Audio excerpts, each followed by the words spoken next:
잠언 11장 말씀입니다. 잠언 11장 1절에서 6절까지 말씀입니다.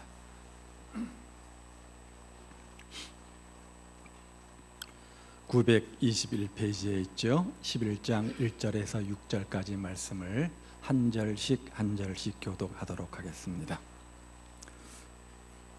속이는 저울은 여호와께서 미워하시나 공평한 주는 그가 기뻐하시느니라.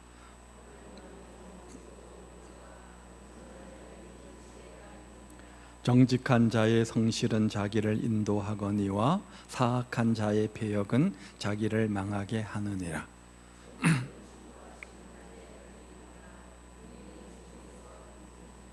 완전한 자의 공의는 자기의 길을 곧게 하려니와 악한 자는 자기의 악으로 말미암아 넘어지리라.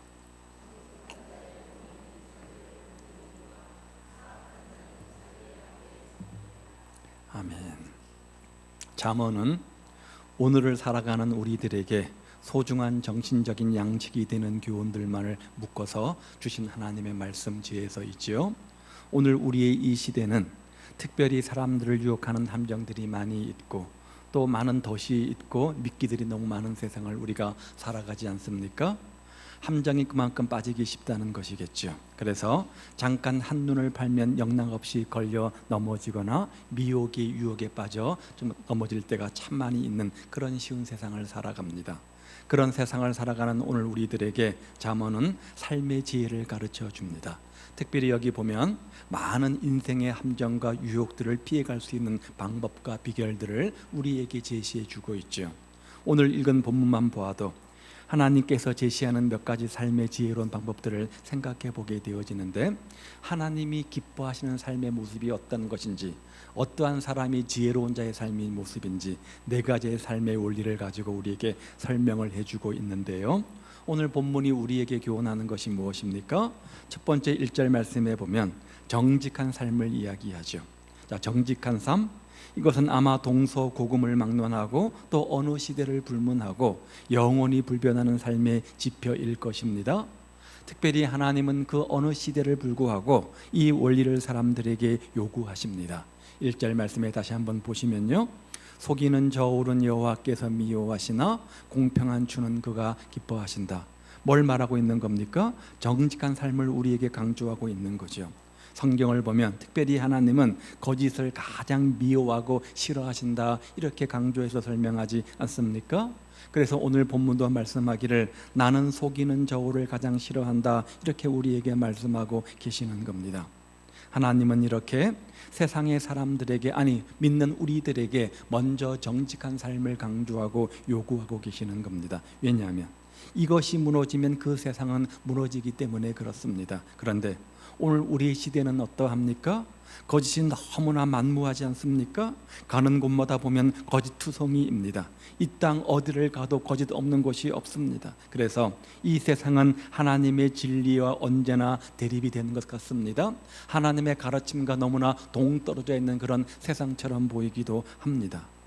그런 세상을 우리가 살아갑니다. 그러다 보니까 우리도 본의 아니게 우리들의 의식 속에 이런저런 것들에 대한 생각들이 있고, 특별히 진리, 거짓에 대한 피해의식이 가득 차 있는 것들을 보게 되어지죠. 그래서 한번 예를 들어보면 어떤 물건을 살 때 우리가 늘 의뢰이 묻는 질문이 있습니다. 이거 진짜입니까? 라고 묻습니다. 자, 그런데 물으면 뭐 하겠습니까? 가짜를 가짜라고 말하는 장사가 세상에 어디 있겠습니까? 진짜도 진짜요, 가짜도 진짜 아닙니까?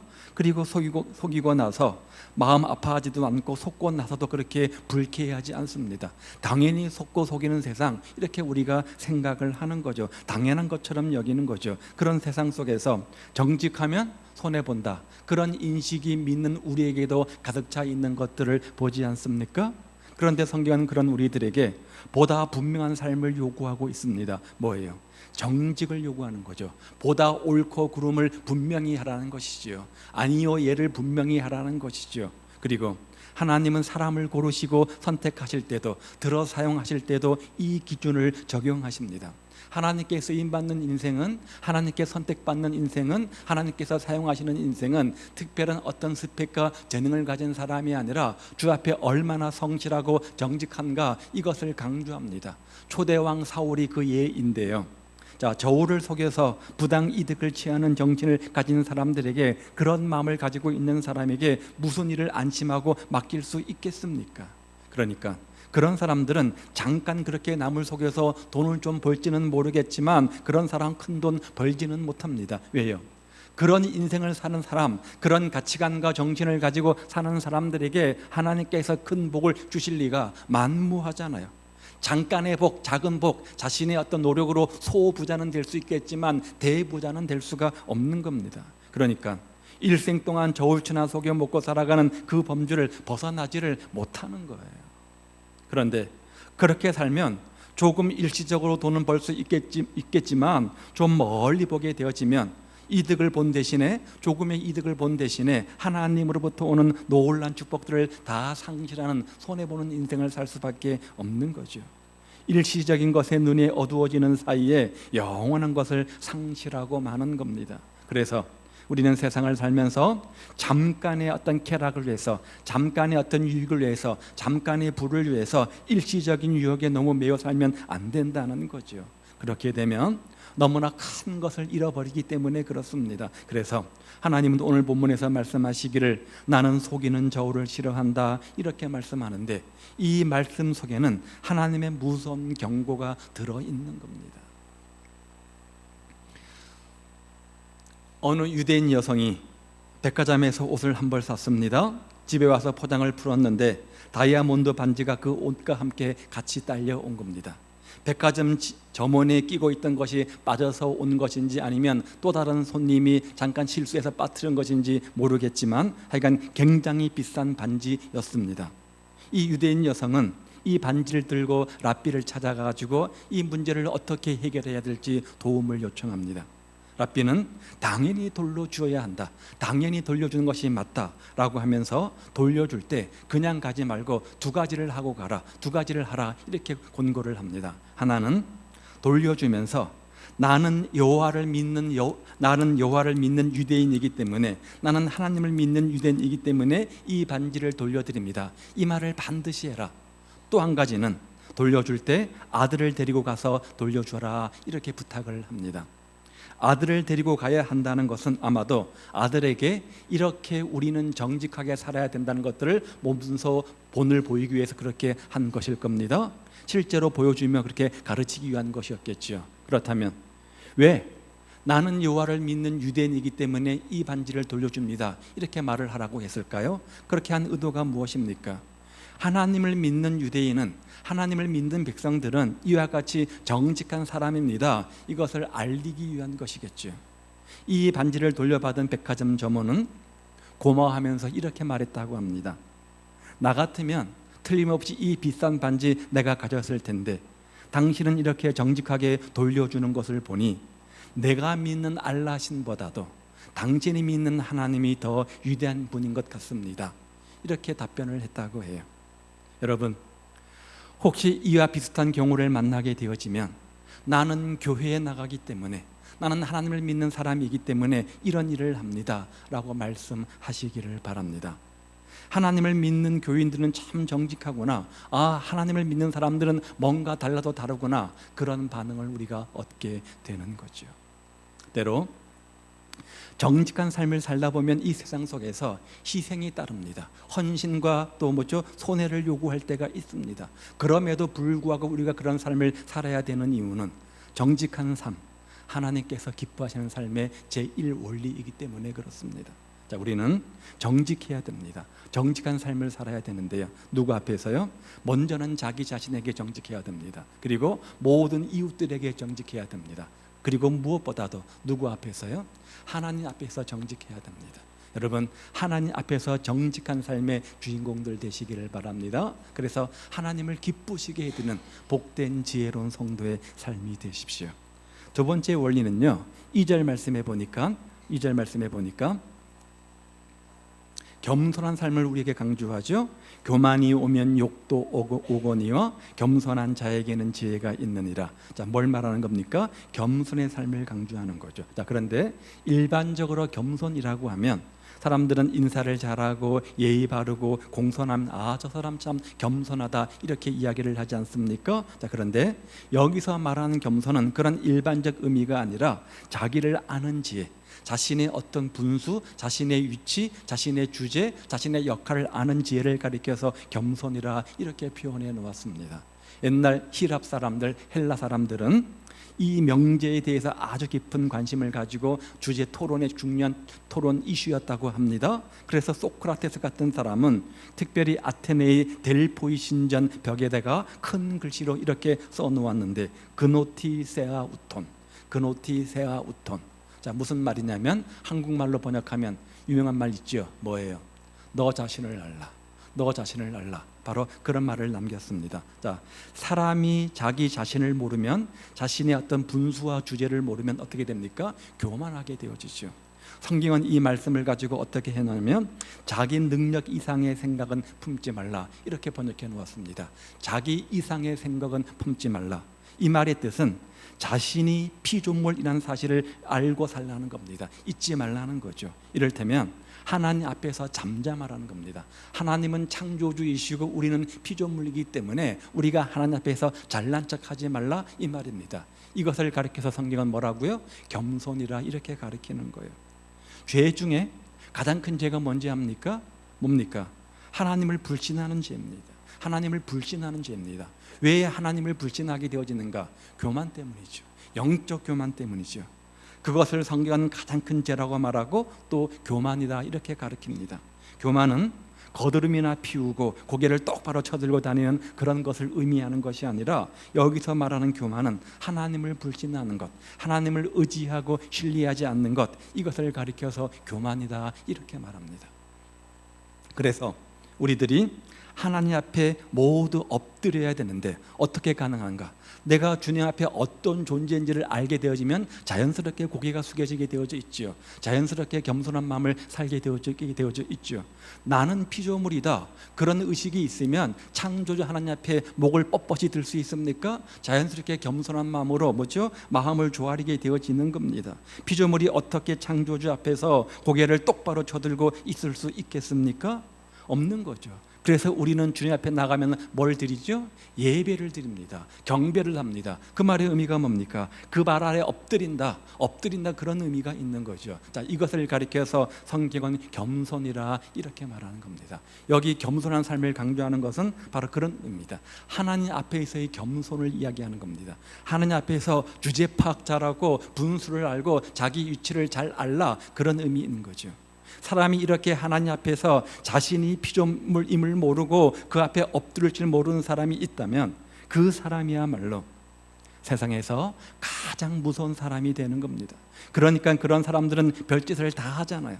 사람으로서 도저히 할 수 없는 그 일들도 해냅니다. 왜요? 하나님이 없으니까 그런 거예요. 그 마음속에 하나님이 없기 때문에 그러니까 세상에서 못할 짓이 없는 겁니다. 그러니 얼마나 큰 교만입니까?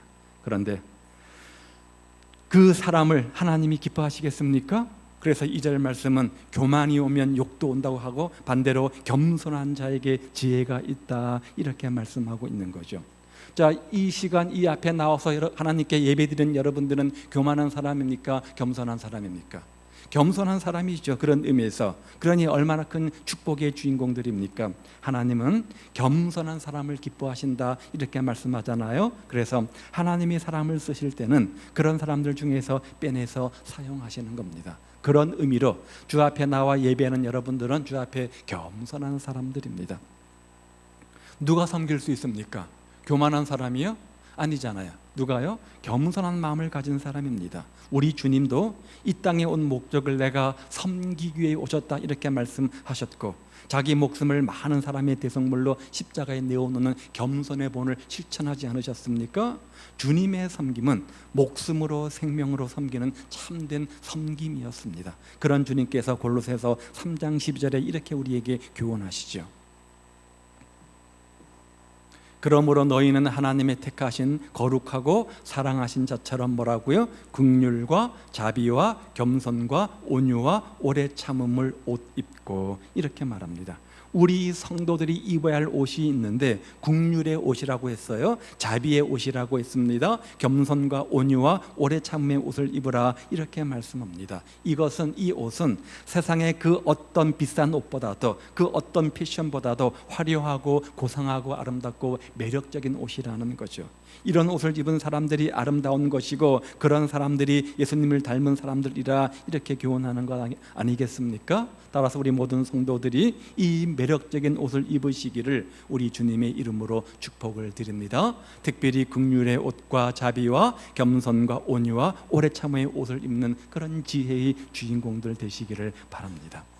우리가 사회생활을 하나 교회 생활을 할 때 잘못되기 쉬운 것은 자기 받은 은사대로 그 은사에 충실하지 않고 항상 남의 은사를 간섭하는 겁니다. 자기 주제를 알고 자기 역할을 알고 자기 분수를 알고 자기 어떤 직분을 알고 그 역할을 잘 감당하면 되는데 괜히 남의 일에, 다른 일에 콩나라 감나라 하기 때문에 그런 거예요. 대부분 이런 일 때문에 교회가 시끄럽고요, 어지러울 때가 참 많이 있습니다. 가정생활도 그렇고요, 교회생활도 그렇고 직장생활도 마찬가지입니다. 또는 자기 은사는 과대시하고 자기 역할은 큰 것처럼 생각하고 남의 것은 무시하는 경우가 있죠. 그래서 그것이 전부인 것처럼 여기고 다른 사람들을 무시하거나 비방하는 경우를 우리가 흔히 보게 되어집니다. 참 잘못된 일 아닙니까? 자, 이런 일은 본인에게도 불행스러운 일이지만 그런 사람과 함께 해야 되는 공동체가 불행한 일일 것입니다. 그런데 바로 이것이 뭐라고요? 교만이라 성경은 이렇게 우리에게 교훈하는 거죠. 겸손은 자기 직분과 은사를 깨닫고 그 위치와 본분을 잘 지키는 것이 겸손입니다. 교회마다 각 직분들을 세웁니다. 은사에 맞게, 재능에 맞게 역할을 주는 것이 바로 직분이죠. 그렇죠? 어떤 직분을 받습니다. 어떤 재능들을 갖습니다. 그 위치를, 직분들을 잘 파악해서 그 역할들을 잘 감당할 때 그 교회가 건강한 교회가 될 수 있는 것처럼 가정도 마찬가지입니다. 아버지의 역할, 엄마의 역할, 자녀의 역할, 각자 역할들이 있지 않습니까? 그 역할들을 잘 감당할 때 그 역할들이 어우러져서 아름다운 가정이 될 수 있는 것이고요. 또 다른 공동체도 마찬가지겠죠. 나라와 민족도 마찬가지입니다. 그래서 신앙생활을 하면서도 늘 중요한 것은 자기 자리가 어디인지를 알고 자신의 위치, 역할이 무엇인지 알고 그 역할들을 잘 지키는 것이 바로 중요한 것이죠. 나의 본분이 무엇인지, 내 자리가 어디인지 자신을 잘 알아야 교회가 질서가 생기고 든든히 서가는 교회가 되어지는 겁니다. 특별히 여러분들이 정말 주님 앞에 겸손한 마음을 갖되 긍휼과 자비와 겸손과 온유와 오래 참음의 옷을 입고 맡겨진 사역, 직분들, 그 위치 역할들을 잘 알고 그 역할들을 감당하는 삶이 되시기를 우리 주님의 이름으로 축복을 드립니다. 그게 뭐라는 거예요? 지혜라는 거죠. 그게 뭐라는 거예요? 하나님께서 기뻐하시는 삶의 모습이라는 거죠. 세 번째는요, 공의의 삶을 사는 겁니다. 공의의 삶, 4절 말씀에 보시면 재물은 진노하시는 날에 무익하나 공의는 죽음에서 건지느니라. 자, 공의의 삶을 강조하는데 지금 성경은 공의란 말로 번역이 되어져 있지만 우리가 배웠던 이전 성경에서는 신의란 단어로 번역이 되어져 있었습니다. 그런데 공의보다는 신의가 더 우리에게 확 다가오는 그런 단어가 아닌가 싶습니다. 무슨 말입니까? 재물은 우리에게 영원한 만족과 영원한 기쁨을 주고 모든 것을 할 수 있을 것 같은 그 재물은 마지막 날 심판의 날이 오면 무익하다는 겁니다. 아무리 돈이 많아도 돈 가지고 천국 갈 수 있습니까? 돈 가지고 죽음을 면할 수 있습니까? 돈 가지고 죽을 때 같이 싸가지고 갑니까? 아니잖아요. 그렇죠? 그렇지만 이 공의, 신은 그날이 오면 유익하다는 겁니다. 세상에서도요, 지조에 있는 공의 있는 사람을 보고 그 사람을 우리가 높이 평가하지 않습니까? 높이 평가합니다. 이것이 바로 사람의 가치라는 거죠. 따라서 사람의 가치는 어디에 있냐면 신의, 이 공의에 있습니다. 신용이 있는 사람, 다른 말로 그 사람이 가치 있는 사람이라는 거죠. 여기 신의, 공의는 다른 말로 뭐냐면 신용이 있다, 그런 말이잖아요. 여러분, 신용을 잃은 사람들을 보십시오. 참 가치가 없잖아요. 참 볼품이 없잖아요. 존귀함이 없잖아요. 그런 사람들과는 사람들이 상대하려고 하지를 않습니다. 사람이 그쯤 되면 비참해지는 것 아닙니까? 신의가 없어서 그런 거잖아요. 신용이 없어서 그런 거잖아요. 오늘날 서구 사회가 선진국이 될 수 있었던 가장 중요한 덕목이 뭐냐? 바로 이 공의, 신의, 신용을 꼽지 않습니까? 그 서구 사회는 이것을 가장 큰 중요한 덕목으로 여기기 때문에 가장 중요한 요소입니다. 그런데 우리가 정말 주님 앞에서 혹은 사람 앞에서 신이 없는, 신용 없는 행동을 할 때가 얼마나 많이 있는지 몰라요.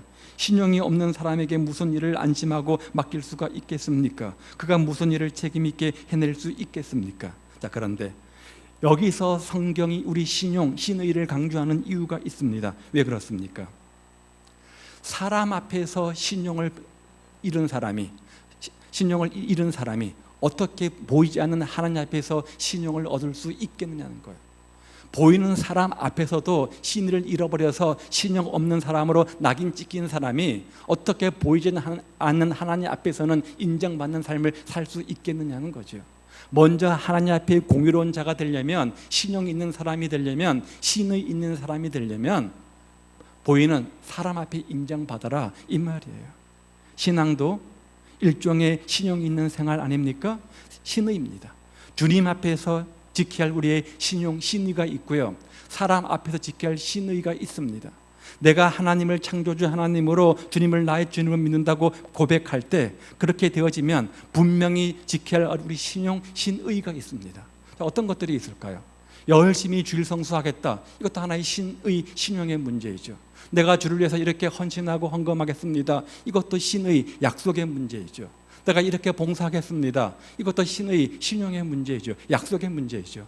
오늘 가정의 달을 맞이해서 하나님께서 우리에게 가정을 주셨는데 내 자녀들을 신앙 가운데 믿음으로 잘 양육하겠습니다, 말씀으로 믿음의 명문 가문을 이루겠습니다, 이것도 신의 문제이죠. 비가 오나 눈이 오나 바쁘거나 한가하거나 신실하게 믿어야 한다는 거죠. 혹 손해가 따른다고 할지라도, 혹 희생이 따른다고 할지라도, 꼭 헌신이 따른다고 할지라도 한번 주 앞에 맺은 약속이라고 한다면 신용 있게, 신의 있게 그것을 지키려고 노력해야 됩니다. 이 모든 신앙의 행위가 거기에 속하는 것 아니겠습니까? 그렇지 않고서야 그 신앙에 무슨 힘이 우러날 것이고, 그 신앙에 무슨 은혜가 있고, 무슨 축복이 있고, 무슨 역사가 있습니까? 하나님 앞에서 올바른 신이 있는 자가 되려고 노력할 때 그 열심, 그 노력을 보시고, 그 몸부림을 보시고, 그런 인생 가운데, 가정 가운데 하나님이 은혜도 주시고 축복도 주시는 거죠. 그런데 오늘 현대인들에게 있어서 가장 큰 약점이 있다면 바로 이 신용이 없다는 것 아니겠습니까? 다 야가가지고, 다 타산적이고, 다 사람을 이용할 줄만 알았지 베풀고 헌신하고 희생하려고, 신의를 지키려고 노력하지는 않습니다. 대인 관계도 마찬가지이고요, 주님과의 관계도 마찬가지입니다. 주님을 믿으면서 뭔가 얻어보려는 욕심만 있지, 정말 구원받은 은혜 받은 자답게 뭔가 주를 위해서 헌신하고 희생하고 노력하고자 하는 마음은 없잖아요. 그러니까 그렇게 사람들이 얕게 살아도 복을 받지를 못하는 거예요. 아니, 그 수준에서만 복을 받는 거예요. 그래서 성경은 의리는 환난 때 죽음을 면케한다, 주님 앞에서 의리 있는 자가 되라, 이렇게 말씀하는 거죠. 그리고 그 의리를 지키는 과정 속에서 조금 주일 성수하다 보면 시간의 손해, 물질의 손해가 따를 수 있겠죠. 헌신하고 헌금하다 보면 그럴 수 있겠죠. 또 여러 가지 신앙생활을 하다 보면 그럴 수 있겠죠. 그것들을 각오하라는 것이죠. 그것이 바로 의리 있는 자의 삶이라는 거예요. 왜 그렇게 해야 되는가? 왜 그렇게 해야 되는가? 네 번째 원리, 불성실의 결국. 네 번째 원리, 불성실의 결국 때문에 그렇습니다. 왜 우리가 정직한 삶을 살아야 되는가? 왜 겸손한 자의 삶을 살아야 되는가? 왜 우리가 신용 있는 삶을 살아야 되는가? 그 결국 때문에 그런 거예요. 6절 말씀 보십시오. 정직한 자의 공의는 자기를 건지려니와 사악한 자는 자기의 악에 잡히리라. 무슨 말입니까? 사필 규정, 인과응보의 법칙 때문에 그렇다는 거죠. 불이라고 하는 것 멀리 보면 반드시 무너진다는 겁니다. 이게 하나님의 뜻이라는 거예요. 하나님의 법칙이라는 거예요. 불의한 자가 일시적으로 번영을 누리고 호화로움 살아간 것처럼 보이지만 좀 세월이 지나고 나면 반드시 무너진다, 반드시 사필 규정이다, 이렇게 말씀하고 있는 거예요. 그리고 우리 성도들은 이런 인생관을 가지고, 이런 심판의식을 가지고 살아가야 된다는 거죠. 내가 행한 모든 일들 행한 대로 뭐 한다고요? 보응받고 심판받는 겁니다. 우리는 이 세상을 살면서 악이 성행하는 것처럼 보입니다. 악이 성공하는 것처럼 보입니다. 악이 승리한 것처럼 보입니다. 악이 잠시 형통하는 것을 보면서 이상히 여길 수 있지만 그럴 필요 없다는 거예요. 악도 잠시 승리할 수 있고요, 악도 잠시 이길 수 있다는 거죠. 그리고 의인도 고난받고 실패할 수 있다는 겁니다. 그것 보고 우리는 시험 받을 필요가 없다는 거죠. 시험 들 이유가 없다는 거죠.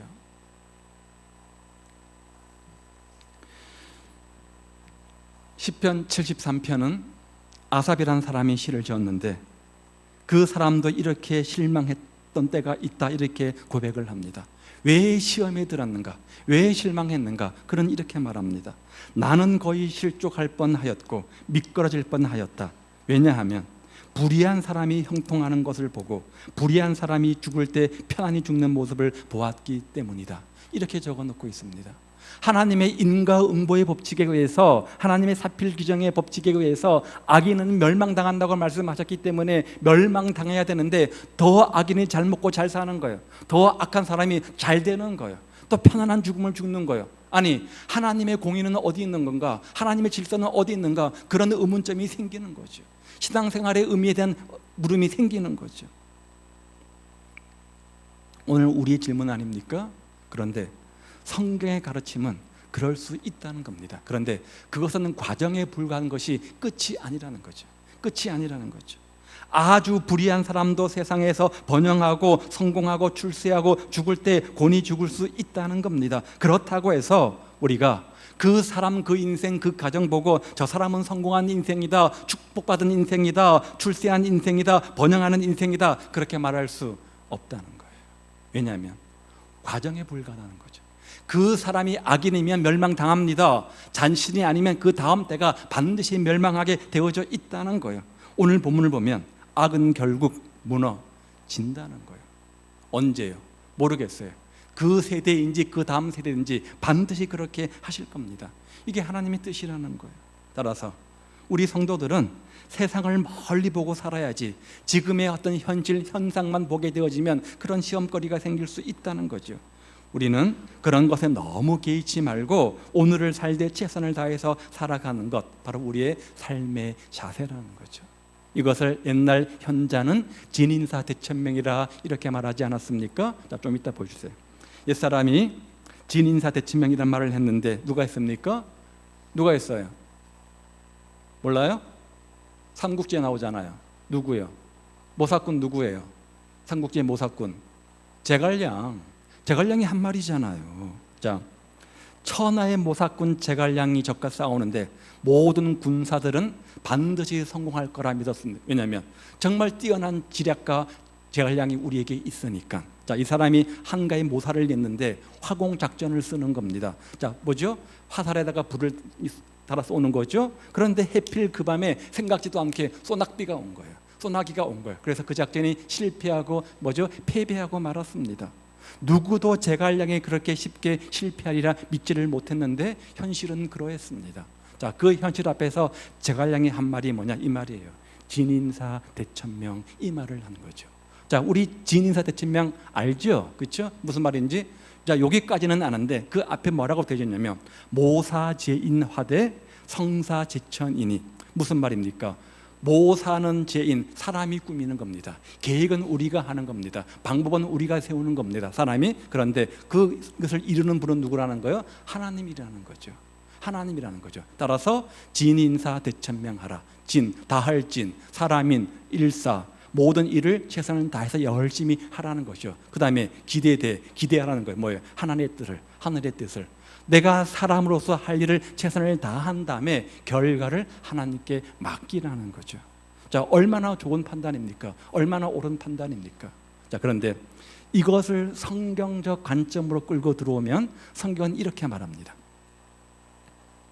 여호와께서 집을 세우지 아니하시면, 여호와께서 성을 지키지 아니하시면 파수꾼의 깨어남이 허사고 집을 짓는 자의 수고가 허사다. 열심히 계획하고 수고하고 노력하는 우리입니다. 그 수고한 노력 가운데 하나님께서 함께하지 않으면 의미가 없다는 말이죠. 또요, 잠언 말씀해 보니까 사람이 마음으로 자기 길을 계획할지라도 이게 뭡니까? 모사죄인입니다. 모사죄인입니다. 그렇죠? 모사죄인입니다. 그런데 그의 걸음을 인도하시는 이는 여호와시니라 성사제천이죠. 성사제천이죠. 사람이 마음에 맞는 계획이 있어도 모사죄인입니다. 오직 여호와의 뜻만이 완전히 서리라 성사제천입니다.